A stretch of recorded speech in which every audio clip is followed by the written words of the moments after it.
Hey guys, today I will show you how to charge your shield in Monster Hunter World. Before anything else, you need loaded files. Build charge in Sword and Shield mode, then load your files first. Once your files are loaded, perform an elemental discharge.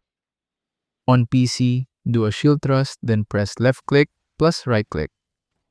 During the discharge animation, press the guard input to transfer the file energy into your shield. If done correctly, your shield will glow. A charged shield increases your defense and boosts your axe mode damage. Your shield thrust in Sword and Shield mode will also deal file damage while the shield is charged. If you transfer all 5 files into your shield, the shield charge will last about 2.5 minutes. Having both charged files and a charged shield also unlocks Super Amped Element Discharge, which is one of your strongest attacks. Useful tip, you can charge your charge blade even further. After loading files, hold left click. Once you see the shield lock in, release left click.